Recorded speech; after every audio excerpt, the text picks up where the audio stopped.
conoce muy bien a Raúl Castro. ¿Cómo es posible que Raúl Castro, tenemos que comenzar por esa afirmación, el discurso, haya revelado que en Cuba el pueblo no decide nada y que quien decide es la maquinaria del poder en Cuba, que de dedo pone y quita?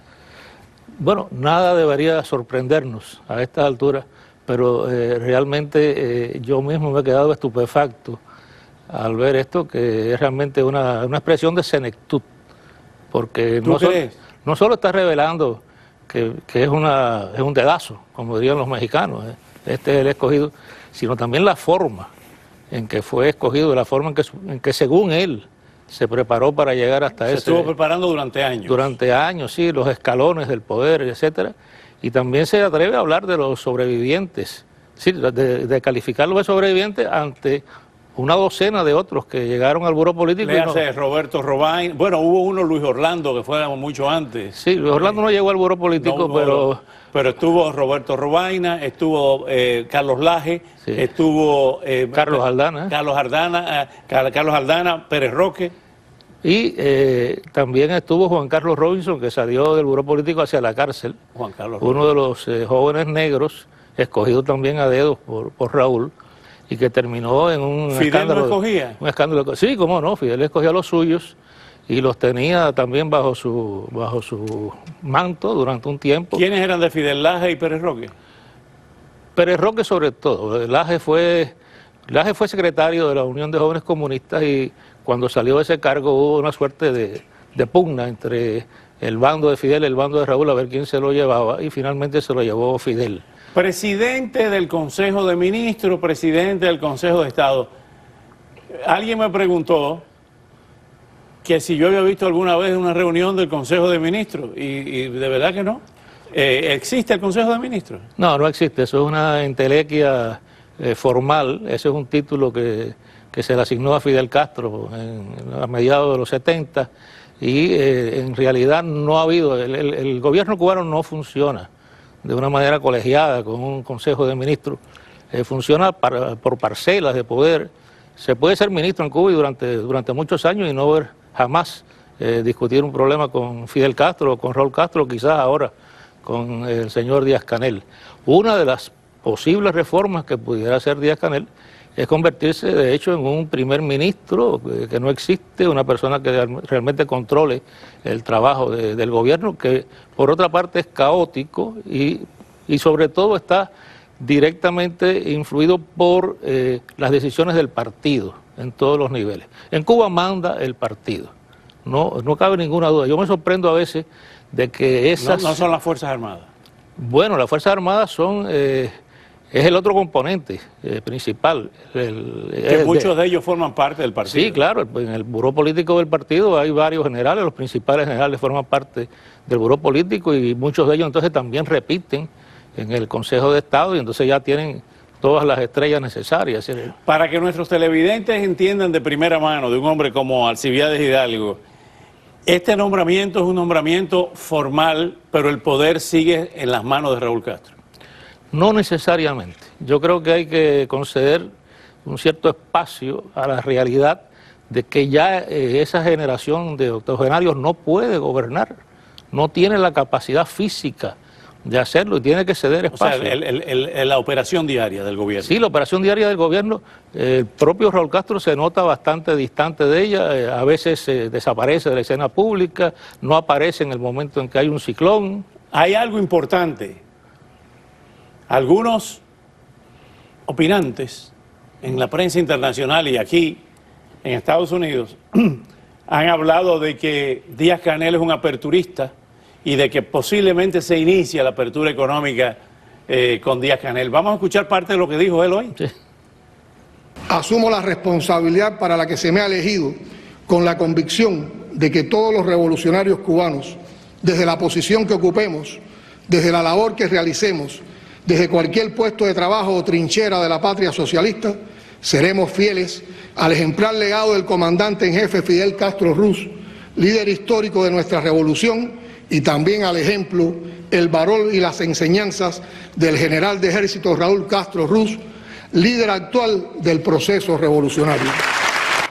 Tengo que reconocer públicamente que hace ya muchas lunas le pregunté a Alcibiades Hidalgo en una sala de redacción quién era el Balaguer de Cuba, porque todos los años salía quién iba a ser el sucesor, desde Machado Ventura, una vez Ricardo Alarcón, otra vez Carlos Laje, otra vez, ahora se habló inclusive en los últimos días, como una forma sorpresiva, como una carta en la manga de Bruno Rodríguez Parrilla y de el hijo de Raúl Castro. Tú me dijiste, de Fidelito, me dijiste 1 a 1. No, hombre, no, ninguno de esos. Tuviste razón. Fue Díaz-Canel.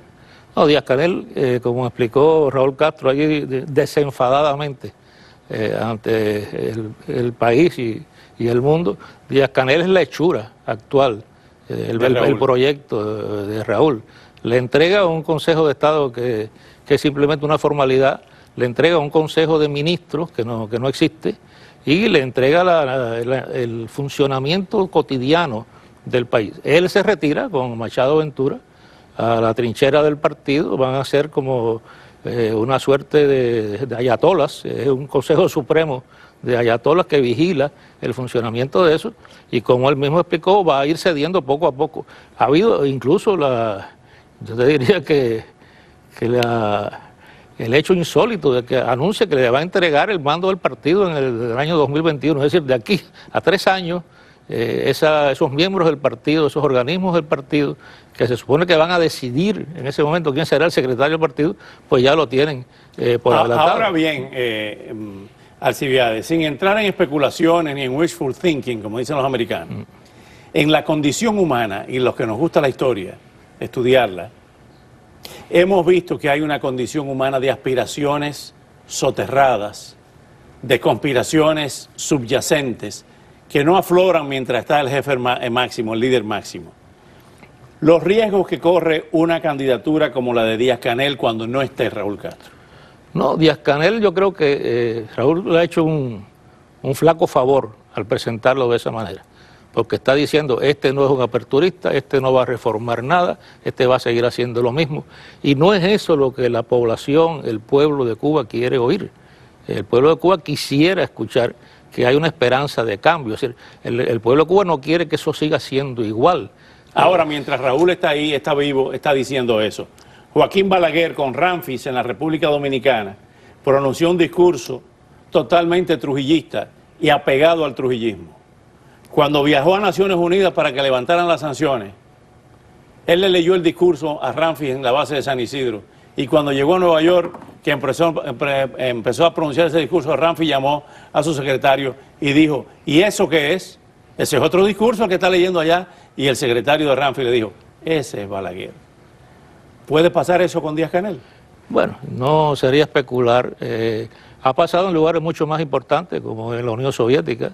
Es decir, Gorbachev llegó al poder con un discurso que no fue el que luego ejecutó, y las consecuencias están bien claras allí. Esta es la historia de siempre, es decir, la generación saliente, los fundadores supuestamente de ese Estado revolucionario, como en el caso de los chinos, de los coreanos, etcétera, como en el caso de Franco en España, saltando las distancias, pues quieren dejarlo todo bien atado, organizado, atado y bien atado, como se dijo en Francia, en España, y allí el resultado todos los Mira lo que pasó con Adolfo Suárez. Díaz-Canel es un interrogante. Fue de cierta manera aperturista cuando estuvo o reformista o atrevido cuando estuvo en Santa Clara, apoyó el funcionamiento de un club homosexual que parece ser el hecho más destacado de reformismo que ha tenido en su vida. El Mejunje se llamaba. El Mejunje se llama. Andaba en bicicleta con pelo largo. Ahora bien, ¿qué va a pasar cuando Raúl Castro deje el partido? Primero 2 preguntas. ¿Va a dejar el partido? Y si lo deja, ¿qué va a pasar? Vamos a escucharlo.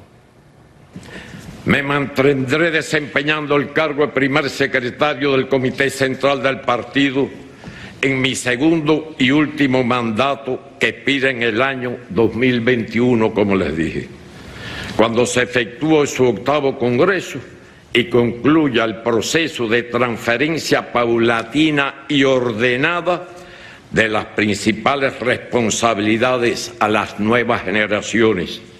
A partir de entonces, si la salud me lo permite, seré un soldado más junto al pueblo defendiendo esta revolución. Con el mayor respeto para el pueblo cubano y la familia cubana que tengo, ¿el pueblo cubano va a permitir todo eso? ¿Está anestesiado? Bueno, a Raúl Castro solo le faltó decir la hora en que va a dejar el poder dentro de 3 años.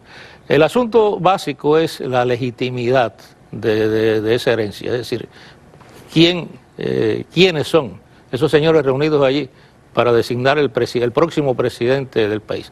Claro, esa pregunta es válida durante 60 años, pero esta salida de donde ya termina el apellido Castro al frente de los mecanismos del Estado, pues abre otra circunstancia psicológica en la población. No hay por qué seguir cargando con ese fardo, no hay por qué reconocer la legitimidad de Díaz-Canel. Esa es la próxima pregunta para terminar. ¿Quién legitima ese gobierno? Ese gobierno se legitimó por la vía de las armas, bueno, pero con los guerrilleros. Ahora depende del pueblo de Cuba y depende de la comunidad internacional. Igual que se está diciendo que no se reconoce la elección que prepara Nicolás Maduro, ¿qué necesidad hay de reconocer esta elección en Cuba?